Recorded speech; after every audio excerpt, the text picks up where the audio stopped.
दर्शकगण, श्रोतागण, भाई और बहनों, मातृशक्ति को नमन। चैनल 24+ न्यूज के खास, विशेष, मनमोहक, प्रतिदिन नए नए विषय प्रस्तुत करने वाला, लोगों का हृदय परिवर्तन करने वाला, लोगों में चेंज लाने वाला, अच्छे परिणाम देने वाला पुनरुत्थान कार्यक्रम में आप सभी का हार्दिक स्वागत है, अभिनंदन है, सत्कार है। पुनरुत्थान का अर्थ होता है पुनर्जागरण, अवनति से उन्नति की ओर जाना, विकास करना, व्यक्तित्व विकास करना, आगे बढ़ना। और पुनरुत्थान कार्यक्रम में प्रतिदिन नए नए विषयों के साथ हम प्रवेश करते हैं। तो आज का हमारा नया और बहुत सुंदर विषय है भारत की विशेषता, अनेकता में एकता। भारत के लिए कहा जाता है कि यूनिटी अमॉन्ग डाइवर्सिटी। भारत एक रंगीला देश है, कई रंगों वाला देश है। कई रंगों का अर्थ क्या है?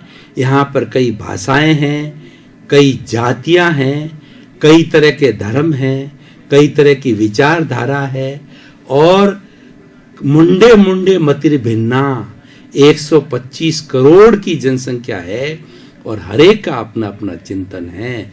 लेकिन इतनी विभिन्नता होते हुए भी, इतनी डाइवर्सिटी होते हुए भी हमारे देश के सदस्यों के अंदर, देश के नागरिकों के अंदर इतनी सुंदर भावना है कि कभी इमरजेंसी आने पर, अस्तित्व पर खतरा आने के कारण वो एक हो जाते हैं और भारत को दूसरे देश के अंदर, दूसरे देश के सामने प्रस्तुत किया जाता है तो यूनिटी अमॉन्ग डाइवर्सिटी के रूप में प्रस्तुत किया जाता है।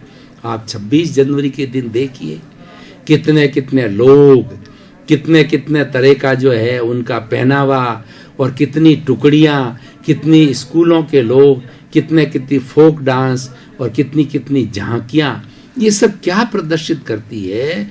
ये विभिन्नताओं को प्रदर्शित करती है। लेकिन उन सभी विभिन्नताओं के साथ के अंदर हमारा तिरंगा एक है, हमारा राष्ट्रीय गान एक है, हमारी भारत माता एक है। कोई भी कार्यक्रम होगा तो जय किसकी बोली जाएगी? भारत माता की बोली जाएगी। आप देखिए, पूरे विश्व के अंदर घूम करके आइए, करीब जो है 210 कंट्रीज हैं विश्व के अंदर। वहां पर भारत माता की, यानी देश की माता की जो है वह जयकारा नहीं किया जाता है, जय नहीं बोली जाती, हिंदुस्तान के अंदर बोली जाती है। इसका कारण है कि हिंदुस्तान के अंदर भारत को माता के रूप के अंदर, और मतलब जननी जन्मभूमिश्च सर्वदा गरीयसी, ऐसा माना गया है कि जननी और जन्मभूमि दोनों स्वर्ग से बढ़ करके है। जननी तो 9 महीने के बाद के अंदर जन्म देने वाली माँ होती है और जन्मभूमि जो है हमारी भारत की भूमि है। उस भारत के अंदर अलग अलग राज्य है, राज्यों के अंदर अलग अलग गांव है। लगभग 60,000 गांव जो है भारतवर्ष के अंदर है और 60,000 गांवों में ऐसा बताया जाता है कि भारत की आत्मा जो है, भारत माता जो है, वो गांवों में निवास करती है। क्योंकि भारत एक कृषि प्रधान देश है, यहाँ पर ज़्यादातर कृषि की जाती है और कृषि का उत्पादन करके हम 125 करोड़ की जनताओं का भरण पोषण जो है हमारी खुद की कृषि के माध्यम से किया जाता है। कृषि प्रधान देश है और गांवों के अंदर लोग रहते हैं और गांवों के अंदर प्रेम होता है, सहानुभूति होती है, करुणा होती है, अपनायत होती है और वहाँ पर कुव्यसन कम होते हैं। लेकिन शहरों के अंदर ज़्यादा होते हैं और शहरों के अंदर कई तरह की आज की विज्ञान प्रगति जो हमें देखने को मिलती है कि मेट्रोपॉलिटन सिटी हो जाता है, जहाँ हर तरह की फ्लाइट से लगा करके और मेडिकल की फैसिलिटी, शिक्षा की फैसिलिटी और बड़े बड़े पुल है, चौड़ी चौड़ी सड़कें उसकी मिलती है। लेकिन वास्तव के अंदर आत्मा का निवास है गाँव में होता है। अगर भारत को देखना है तो गाँवों में जाइए, वहाँ की संस्कृति को देखिए और वहाँ की संस्कृति से आपको मिलेगा कि कितना प्रेम है, कितनी सहानुभूति है, कितना आदर गांव के अंदर मिलता है, उतना शहरों के अंदर आदर नहीं मिलता है। तो हम बात कर रहे थे कि हमारे भारत की विशेषता देखिए, जब से आज से जो है हम 10-15 हज़ार साल की बात करें तो हमारा हमारा देश आर्य देश कहलाता है। ये भरत जो है, भरत के नाम पर भारत पड़ा। भरत जो दो, एक शकुंतला का पुत्र भरत था, दूसरा भगवान ऋषभ का पुत्र भरत था, चक्रवर्ती था, उसके नाम पे पड़ा है। कुछ भी हो, लेकिन ये बात निश्चित है कि भारत का नाम भरत के ऊपर पड़ा है। तो ये हमारी भारतीय संस्कृति है। हम इंडिया तो हमारा एक फॉरेन का शब्द है, विदेशों ने इसको इंडिया कहा है, अंग्रेजों ने इसको इंडिया कहा है, हम तो इसको भरत के नाम पर भारत देश कहा गया है। तो हम भारतवासी कहलाना पसंद करते हैं, हम इंडियन कहलाना पसंद नहीं करते हैं, क्योंकि अंग्रेजों ने हमें 200 वर्ष तक गुलाम रखा और हमारी इंसल्ट किया करते थे इंडियन डॉग्स। तो वो हमारी बड़ी इंसल्ट होती थी, इसीलिए हम इंडिया शब्द को ज़्यादा जो है पॉपुलरिटी नहीं देते हैं, भारत को ज़्यादा पॉपुलरिटी देते हैं। इसीलिए कहा गया कि भारत की विशेषता क्या है कि विभिन्नता में एकता है। देखिए यहाँ पर प्रारंभ से आर्यों के समय के बाद से शक आए, हूण आए, खिलजी आए, मुस्लिम आए, कितनी कितनी जातियां, डच लोग आए, उसके बाद के अंदर अंग्रेज लोग आए, और उसके बीच में कितनी कितनी जातियों ने भारत के इन्वेडर्स, भारत के ऊपर उन लोगों ने आक्रमण किया। वास्तव में ये जो विदेशी लोग जब भारत के अंदर आए थे तो ये व्यापार करने के लिए आए थे। इन्होंने जैसे पुर्तगाल के वास्को डी गामा ने जो पुर्तगाल के दर्रे के माध्यम से जो भारत की खोज की थी, उसके बाद से जो भारत के अंदर दूसरे लोगों का समुद्र के रास्ते से आना चालू हुआ, और उन लोगों ने व्यापार के लिए आए थे, उनको बड़ा मार्केट चाहिए था। और हम लोग शुरू से ही 1947 हमारी आबादी थी 33 करोड़ थी, आज हमारी आबादी 125 करोड़ से भी ऊपर हो गई है। यानी उनको मार्केट चाहिए था, अपने चीज़ों को, वस्तुओं को खपाने का चाहिए था। उसके अलावा भारत की संस्कृति बहुत उच्च संस्कृति गिनी जाती है, तो शिक्षा को प्राप्त करने के लिए आते थे। अब जैसी हमारी नालंदा तक्षशिला जो विश्वविद्यालय थे, वहाँ पर पढ़ने के लिए दूर दूर से देशों के लोग आते थे। और ये बात बहुत पुरानी, 4-5 हजार साल पुरानी। मोहनजोदड़ो हड़प्पा की खुदाई की गई हमारे भारतीय पुरातत्व के अंदर, तो पाया गया कि वहाँ पर पढ़ने के कितने कितने सुंदर विश्वविद्यालय पहले थे। मेडिटेशन की मूर्तियाँ मिली है, और हमारे कुछ ऐसे चिन्ह मिले हैं जिससे मालूम पड़ता है कि भारतीय संस्कृति, पुरातत्व लोग बताते हैं भारतीय संस्कृति बहुत प्राचीन है, और उसके अंदर धर्म को, आत्मा को हमेशा से स्थान दिया गया। धर्म हमारे भारतीय संस्कृति के अंदर शुरू से ही सेंटर में रहा है। हम केवल इंद्रियों तक जो है, बाहरी जगत तक जाकर के नहीं रुके हैं, मेटेरियलिज्म तक नहीं रुके, हम स्पिरिचुअलिज्म पर गए हैं। हमने स्पिरिचुअलिटी को मुख्य स्थान दिया है। मेटेरियलिज्म के अंदर तुम्हारी इंद्रियां, शरीर, खान पान, सुख भोग, eat drink and be merry तक होता है, लेकिन हमने स्पिरिचुअलिटी के ऊपर, we believed in soul, we believe in rebirth, we believe in the our karma, so our fundamentals are of the spirituality. We go beyond this intellectual. हम प्रज्ञा के जगत में जाना सीखते हैं। ये भारत की सबसे बड़ी विशेषता है। अब देखिए, धर्मों की बात करें तो भारतवर्ष के अंदर कितने कितने तरह के धर्म हैं।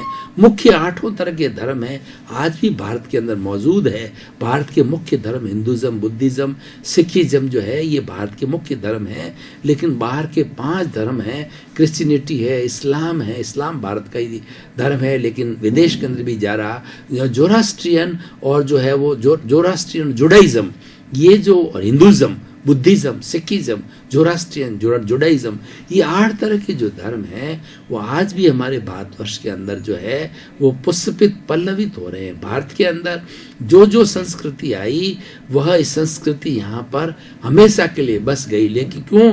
कि भारत एक उदारवादी देश है, भारत एक विभिन्नता में एकता रखने वाला देश है, और भारत एक ऐसा देश है जो चलाकर आज तक किसी ने आक्रमण नहीं किया है, लेकिन किसी ने हमारे पर हमला किया, हमारे अस्तित्व को समाप्त करने की कोशिश की, तो हमने मुंह तोड़ जवाब दिया। चाहे जो है वो चाइना का वार हो, चाहे पाकिस्तान का वार हो, और प्रथम वर्ल्ड वार में, द्वितीय वर्ल्ड वार के अंदर हमारे भारतीय सैनिकों ने जो है वो शांति स्थापना करने के लिए उसके अंदर युद्ध के अंदर भारत की टुकड़ियां भी वहां पर गई थी। तो हमेशा भारत प्रारंभ से ही पूरे विश्व से जुड़ा हुआ है और भारत के ऋषि मुनि वगैरह जो है ये विदेशों में उनका प्रचार प्रसार रहा है। बुद्धिज्म को देखिए, बुद्धिज्म जो है बुद्ध धर्म भारत के बिहार के अंदर वो और भगवान बुद्ध ने, गौतम बुद्ध ने चलाया और आज ये बुद्ध धर्म है विश्व के प्राय सभी देशों के अंदर जा चुका है और कई राष्ट्रों ने तो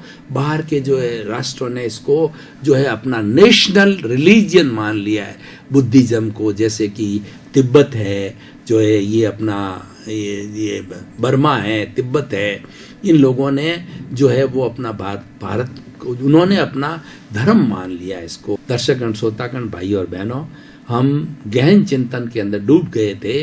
अब थोड़ा तरोताजगी महसूस करने के लिए ब्रेक लें, ब्रेक के बाद पुनः हाजिर हों।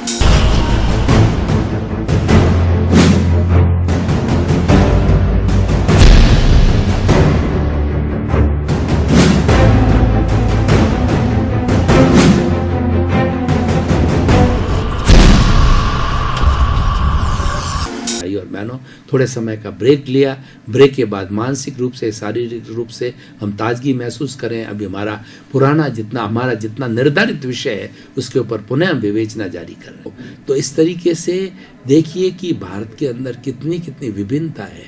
जातियों को देखिए कितनी और भारत के अंदर कहा जाता हर 12 कोस के बाद के अंदर बोली पलट जाती है, भाषा पलट जाती है। इतनी भाषाएं यहाँ पर है, इतने धर्म हैं, लेकिन फिर भी उसके अंदर हमारी जब विभिन्नताओं के अंदर एकता गिनी जाती है। और भारत का रहन सहन देखिए, यहाँ पर हर प्रांत का अपना अपना रहन सहन है, अपना अपना खान पान है, अपने अपने जीवन जीने की पद्धति, अपनी अपनी वेशभूषा है, अपने अपने अध्यात्म के साधन है, अपने अपने फोक डांसेस हैं। इसीलिए जब 26 जनवरी को हमारे दिल्ली के अंदर रिपब्लिक डे के ऊपर जो है अलग अलग प्रांत की जो झांकियां दिखाई जाती है, वो झांकियों के अंदर ये चित्रण किया जाता है कि किस किस प्रांत के अंदर कौन कौन सा जो है लोक नृत्य है। जैसे पंजाब के अंदर भंगड़ा है, भंगड़ा डांस होता है, और राजस्थान के अंदर कई तरह के जो डांस की हर एक के अपने अपने डांस की जो है वो बताई जाती है। जीवन जीने का जो सिस्टम बताया जाता है, और हर एक का, हर प्रांत का जो है वो अपना अपना कल्चर अलग है। तो हर एक की देखिए 30-32 प्रांत है भारतवर्ष के अंदर, हर एक का अपना अपना कल्चर होते भी मेरा भारत महान है। वो मेरा भारत जो है वो डाइवर्सिटी अमॉन्ग यूनिटी के अंदर आता है। और जब कभी भी देश के ऊपर किसी भी हमलावर ने, आज भी जैसे पाकिस्तान वगैरह चाइना के अंदर सरहद के ऊपर किसी तरह की हमारे पर जो है वो आंख दिखाई जाती, तो हम उसका मुंह तोड़ जवाब देते हैं। लेह के अंदर है, बाड़मेर की तरफ जो है, और जहाँ जहाँ हमारे बोर्डर्स है वहाँ पर हमारे सैनिक जो तैनात होते हैं वो देशभक्त होते हैं और वो देश को गिनते हैं मात्र। वो अपने जीवन की भी जो उतनी परवाह नहीं करते हैं, पर देश पर, मेरे देशवासियों पर जो है कोई भी आंच नहीं आनी चाहिए। तिरंगा भारत का एक है, उस तिरंगे के नीचे जो है शहीद भगत सिंह और कितने कितने शहीदों ने बलिदान दिया, तभी जाकर के हमारा देश आज़ाद हुआ। तो ये हमारी यूनिटी जो है वो भारत के झंडे के नीचे है, राष्ट्रीयता है, पेट्रियोटिज्म है हमारे देश के अंदर। इतनी अनेकता होते हुए भी जब देश की बात हो जाती है तब हम एक हो जाते हैं, एकता को प्रदर्शित करते हैं, क्योंकि हमारा राष्ट्रीयता हमारे खून के अंदर है। हमारे खून के अंदर भारत बसा हुआ है, राष्ट्रीयता बसी हुई है, पेट्रियोटिज्म बसा हुआ है, देश के प्रति भक्ति बसी हुई है। क्यों कि हमारे ब्लड के अंदर ये मिला दिया गया है कि मातृभूमि की सेवा करनी चाहिए, और समय आने पर अगर मातृभूमि के लिए अपना बलिदान देना पड़े तो उसको भी आप कम जानो। और आए दिन हम देखते हैं कि भारत के ऊपर जब जो कितने शहीद होते हैं, चाहे पुलिस का महकमा हो, चाहे सरहदों का महकमा हो, चाहे BSF का हो, नभ थल जल, वहाँ पर कभी भी आपत्ति आती तो कितने लोग शहीद होते हैं, लेकिन वो कुर्बान होकर के भी उसके परिवार वाले, उसके माता पिता ये फक्र करते हैं कि मेरा पुत्र जो देश के लिए शहीद हुआ।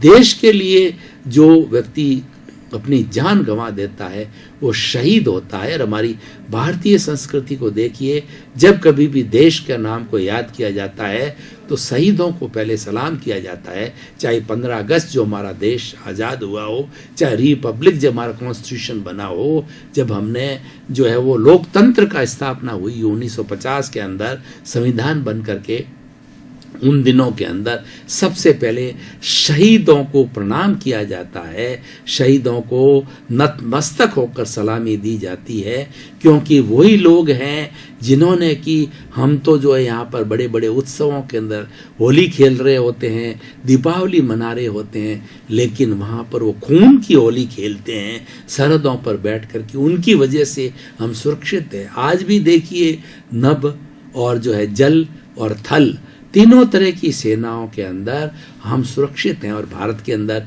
हमारे संविधान के अंदर कितनी सुंदर व्यवस्था है कि तीनों सेनाएं वो राष्ट्रपति के अधीन रहती है। प्रधानमंत्री और उसकी पूरी कैबिनेट राष्ट्रपति के अधीन रहती है।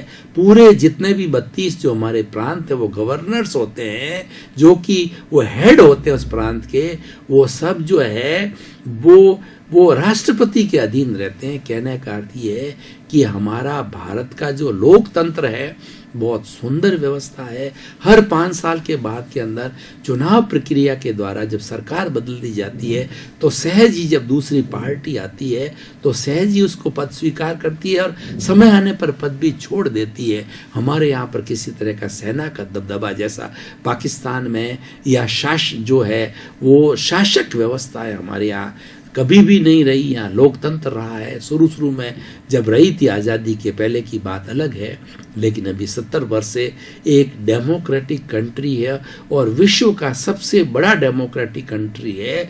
और आज ये रोल मॉडल है। दूसरे देश जो डेमोक्रेटिक लोग हैं वो भारत के संविधान को पढ़ते हैं। यहाँ के अंदर क्या क्या धाराएं हैं। जो हमारे संविधान की धारा है वो गांधी जी के सिद्धांत के अनुसार जो है सर्वोदय की जो है वो धारा है कि सबका कल्याण है। हम किसी के साथ के अंदर भारत में किसी भी नागरिक के साथ में पक्षपात नहीं किया जाता है।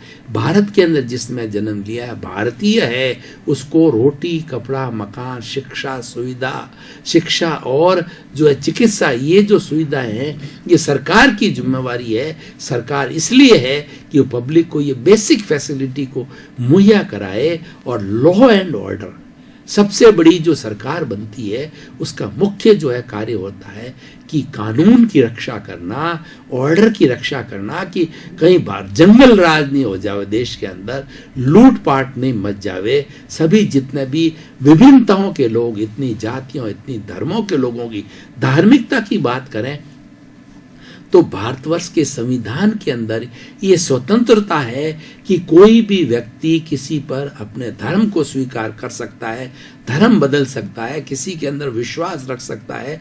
उसके ऊपर कोई तरह की बाइंडिंग कानून नहीं है। उसको धार्मिक स्वतंत्रता है, पूजा पाठ करने की अपने अपने तरीके से स्वतंत्रता है। और उसके साथ साथ में धर्मों का भी हिसाब देखिए, हमारे यहाँ सर्वधर्म समभाव है। इतने धर्म होते हुए भी हम सब एक हो जाते हैं और सभी एक धर्म के लोग, जैसे इस्लाम है, हिंदू है, जैन है, सिख है, ईसाई है, जितने धर्मों के लोग हैं उनके बड़े बड़े उत्सव आते हैं, त्योहार आते हैं, एक दूसरे को शुभकामना देते हैं, गले मिलते हैं, उनके प्रति मंगल भावना करते हैं। यही तो हमारी जो है विशेषता है भारत की। इतनी डाइवर्सिटी होते हुए भी इसके अंदर यूनिटी है। हम एक दूसरे के प्रति मंगल भावना करते हैं क्योंकि हमारी भारतीय संस्कृति की जो नींव रखी गई है, हमारे ऋषि मुनियों के द्वारा नींव रखी गई है। और पुराने समय के अंदर जितना राज्य कार्य होता था उसके अंदर जो ऋषि मुनि होते थे उनका एक पद होता था, गुरु का पद होता था। जैसे कि राजा जो है वो जनक के अपने गुरु होते थे, वशिष्ठ जो है भगवान राम के गुरु थे, वो दशरथ के गुरु थे। हर एक के अपने अपने राजा के गुरु हुआ करते थे। गुरु से मंत्रणा की जाती थी क्योंकि गुरु होता है वो धार्मिक व्यक्ति होता है, तो हमेशा अच्छी सलाह देता है, जगत कल्याण की सलाह देता है और वह जनता मात्र का भला हो ऐसी सेवा देता, क्योंकि वो परमार्थ के रास्ते पर होते हैं। हमारे यहाँ पर संत को बहुत बड़ा ऊंचा स्थान दिया गया है और संत पूजनीय होता है। भारत का राष्ट्रपति भी जो किसी भी धर्म का संत हो उसके पैरों के अंदर नतमस्तक होता है, क्योंकि वो पूजनीय होते हैं, वो परमार्थी है, वो परमात्मा का रूप है, वो परमार्थ को करने जाते हैं। हमारे यहाँ पर परमार्थ को सबसे ज़्यादा उच्च स्थान दिया गया भारतीय संस्कृति में, और परमार्थ हमारा लक्ष्य है, वो हमें प्राप्त करना है, परमात्मा पद को प्राप्त करना। तो भाई और बहन, दर्शकगण, श्रोतागण, अब मैं पुनरुत्थान कार्यक्रम हमेशा निष्कर्ष के साथ एंड होता है, तो मैं अब ये सारे इस एपिसोड पे निष्कर्ष पे बताना चाहूँगा कि देखिए कि भारत एक महान देश है, भारत धर्म गुरु रहा है, और आज भी भारत के अंदर न धर्म गुरु होने की बहुत संभावना है, और धर्मगुरु है उसके दो उदाहरण मैं आपको बताना चाह रहा हूँ कि महात्मा गांधी ने अहिंसा के आधार पर सत्याग्रह किया, और सत्याग्रह के आधार पर अंग्रेजों को बाउंड कर दिया था। अंग्रेजों भारत छोड़ो अभियान चलाया, बिना किसी हिंसा के सत्य के ऊपर वो अडिग रहे, अहिंसा पर अडिग रहे और देश को आज़ाद कराया। और लोकतंत्र के अंदर जो है यह विधि सबसे अच्छी गिनी जाती है, सत्याग्रह की और अहिंसा की विधि को। इसके अंदर बहुत से देशों के अंदर भी इसने पालन किया। दर्शकगण, श्रोतागण, भाई और बहनों, आपका बहुत बहुत धन्यवाद। पुनरुत्थान कार्यक्रम रंग ला रहा है, टॉक ऑफ द टाउन बन रहा है। अब लोगों के समझ में आ रहा है कि पुनरुत्थान कार्यक्रम के माध्यम से हमारा विकास हो सकता है, क्योंकि निष्पक्ष बात कहता है, भारतीय संस्कृति के मूल्यों की बात करता है, धर्म की बात करता है, शांति की बात करता है, करुणा की बात करता है, मैत्री, प्रमोद, करुणा की बात करता है। तो इसीलिए पुनरुत्थान कार्यक्रम को आप सफल बना रहे हो, और इसका उद्देश्य है जगत कल्याण करना। उसी क्रम में आपके प्रति मंगल भावना, शुभकामना, आपका जीवन आनंदमय हो, मंगलमय हो, धर्ममय हो, प्रेममय हो, सुखमय हो, आप चिरायु हो, दीर्घायु हो और खूब समाज की सेवा करते हो।